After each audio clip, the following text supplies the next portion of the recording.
Что с нами сегодня происходит? Я сижу в огород, в магазин, домой, все, соблюдаю то, что мне предписано. Дадут справку, выеду в горы, пропуск я имею в виду. Не дадут, посижу дома. И вам советую сидеть дома. Я имею в виду тех, кто меня слушает. Не надо нам революцию. Хватит. Мы уже так хотели свободу и самостоятельность, что 2 войны пережили. Теперь пусть другие помитингуют. А мы примем беженцев, если надо. Если надо, примем беженцев. А кто не может сидеть дома, пожалуйста, пусть идет в структуры к нашему правительству. Они им найдут место. Горячих точек много, но нельзя допустить, чтобы вы, молодежь, которые не пережили эти 2 войны, чтобы вы сделали ошибку опять-таки, ту ошибку, которую мы сделали. В интернете, если вы здраво, там, не становясь ни направо, ни налево, а осуждая, набирать информацию, вы поймете, что я хочу сказать. С сегодняшнего дня, лично мой вам призыв: занимайтесь наукой, обучением и так далее. Занимайтесь наукой, а потом спортом. На переднем плане должна быть наука. А умных трудно будет одурачить, понимаете? Трудно будет одурачить. Хотя по себе я знаю, что меня одурачат. Я не хочу, чтобы вас тоже одурачили. То есть мы не знаем, что завтра произойдет. Мы видим, что что-то готовят. Что-то глобальное, что-то надвигается на нас. Каждый человек сидит дома, даже тот, кто по своей работе выходит на работу. Я знаю людей, которые не хотят выходить на работу. Это врачи, это работники, как говорится, структур и так далее. Почему? Потому что они не знают, с чем столкнулись. Врачи умирают. От СПИДа, от туберкулеза, от так далее. У них есть какие-то вакцины, укол делают, так далее, таблетки пьют, а тут умирают. Это что-то странное. А те, которые в структурах работают, они не то, что они испугались, нет. Они просто, у них безвыходное положение. Они знают, что я ничего не делаю, законопослушный человек, что я не могу здесь в этом сидеть, куда-то мне надо выйти, походить. Но у них приказ такой. Они должны выполнить приказ, который им дают. А я вас уверяю, ребята, если мы чуть-чуть еще потерпим, не будем, как говорится, выпячиваться, митинговать и так далее, что только не делать в интернете, как только не хотят, чтобы мы с лозунгами вышли, свободу Чечне. А они были, я их писал когда-то. Эти лозунги были. Нет. Давайте потерпим чуть-чуть. Посмотрим, что будет с этого. А мы успеем. Успеем. Как Татарстан, как Дагестан, исламские государства. Осетия, Ингушетия. Все те, которые смеялись над нами, когда мы бегали налево-направо беженцами. А как мы бегали, и что было у нас на душе, знают только мои ровесники. Только мои ровесники. То есть те, которым 50, 55, 60, 65 лет. А помоложе не знают. Они просто как-то проскочили, будем говорить. А еще помоложе, лет 20-25, они вообще уже эту войну забыли. Но так называемый ортодоксальный ислам, они и сегодня учат меня и таких, как я, как надо молиться и как надо нам себя вести. Я уверяю вас, ребята, не спешите в своих выводах. Подождите чуть-чуть, поучитесь еще.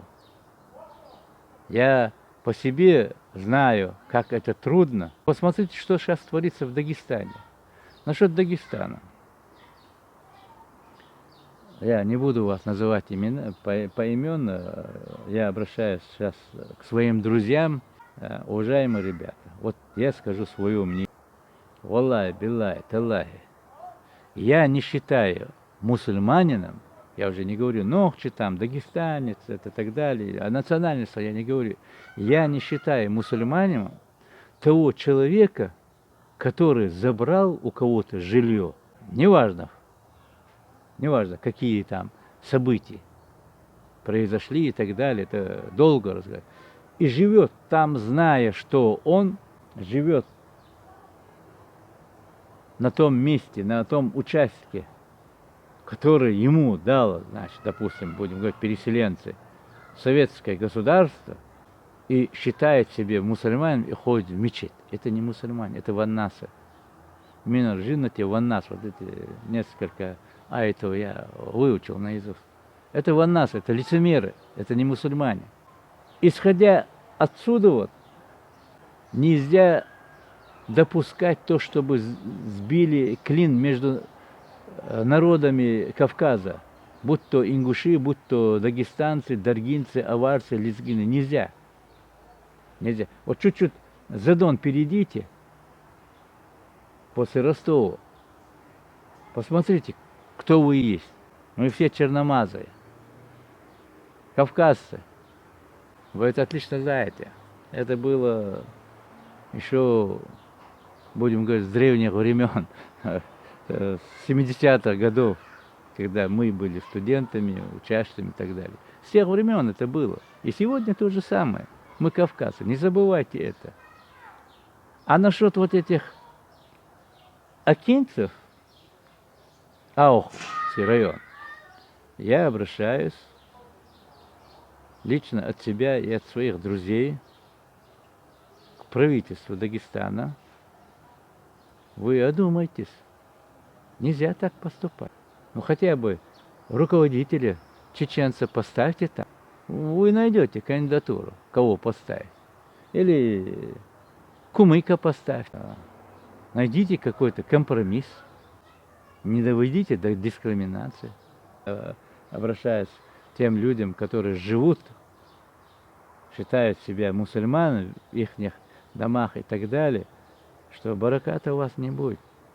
Смертности у вас будет больше, чем у тех, которые живут там, других национальностей, я имею в виду. Почему муфти молчит? Почему он не скажет свое мнение, не обратится? Сегодня даже вот в этот момент вы смотрите, как явно вот вы разделяете там аоховцев и не пропускаете их. Вчера, позавчера я смотрю ролики, просто мне жалко их. Это вы не сегодня делали, вы вчера, это вы в первую войну делали, это вы во вторую войну делали. Могу привести много примеров по этому поводу. Перестаньте делить нас. Давайте будем кавказцами и будем жить, как говорится, в мире и согласии. Я вам расскажу один случай. Насчет вот переселения. Родственник мой мне рассказывал. Ему сегодня 85, по-моему, лет. Когда мы пришли, говорит, а в нашем доме жили грузины. Как мы приехали, говорит, эти грузины нас встретили, говорит, отделили нам комнату, вот здесь вот хватит вам, устроили нам, дали одеяло туда-сюда, кушать там, все приготовили. Мы там сказали, что она ничего, вы вот приехали, хорошо, я буду ухаживать за ними, они ухаживают там и так далее. Ну, все сделали, никакого скандала, переночевали, говорит, и на второе утро, говорит, этот хозяин, у меня даже поименно записаны они, сказал мне, говорит, Абу, говорит, пошли в огород там, посидим. А пошли, говорит, сели в огород, говорит. И я раз обратил внимание на хранилище кукурузы. Вот бывает вот плетеное, из плетенки сделанное хранилище для кукурузы. Я не знаю, как это по-русски называется, а по-чеченски это до. Хачках бизун до, говорит, ирбодо. И та же кукуруза белая, которая, чеченская кукуруза, которую он, значит, собирал осенью на зиму. Спросил, говорит, ты что, говорит, даже ничего не съел, что все испортилось, наверное. Ну, там же заводят-то червяки и так далее. Да нет, говорит, это свежее, говорит. Ну, я так раз, как свежее? А так вот, я то, что ты оставил, съел, говорит, это очень хорошая кукуруза была, говорит. Конечно, семена оставил, и каждый год осенью, в ожидании, что вы вернетесь. И он отдал вот это, говорит, и говорит мне, говорит, ты просто не спеши нас, говорит, дай нам время, и мы уедем отсюда. Естественно, удивленный Абу сказал, поблагодарил их. Естественно, он дал время, и они вместе жили. По-моему, где-то 3 или 4 месяца он поехал куда-то там, в то место, где они жили, потом взяли и переехали. Эти люди до сих пор дружат, понимаете? Их дети дружат друг с другом. И это не мусульманин. Это грузинская семья, крестьяне, ребят. Крестьяне. А вы называете себя мусульманами? И что вы творили, я сейчас расскажу вам, что вы творили. У нас сегодня это Курчелойский район, раньше это был Нажертовский район. Я слышал от своего отца, когда они в селение Бильти приехали, другие приехали, Елхой-Мох там и так далее, вы нас даже во двор не пустили. И завязалась драка на второй день. Вы получили свое. Как говорят, правда, умерших не было, много было порезов. Можете спросить у своих дедов. Не то, что гудермесская, то есть нажертовская милиция приехала, даже гудермесская, шалинская, все навалились и всех опять выселили. Моих родителей и родственников, и других людей выселили и разбросали их по всему Азербайджану, по южному, скажем, Дагестану. Худай там и другие места. И они провели кто год, кто 2 года. Это была такая высылка в 50-е годы. И тогда, когда они все равно вернулись домой, когда вам все равно пришлось уехать, вы, уезжая, сжигали деревянные двери, ставни и носили всякий урон, что вы могли сделать. Это было в нашем районе. И вы считаете себя мусульманами? А я считаю, нет. Этих людей я не считаю мусульманами. Поэтому не доводите до общего, как говорится, скандала. Решите вопрос мирно. Никто с вами территориально не спорит.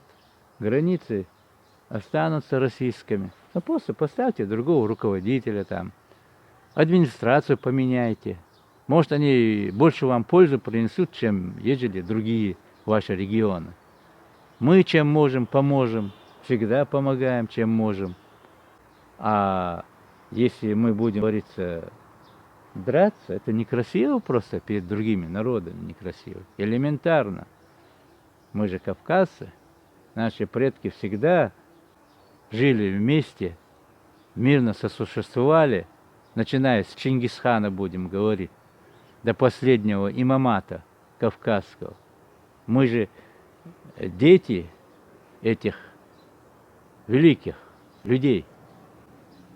Неужели мы сегодня опять-таки позволим себя затоптать в грязь?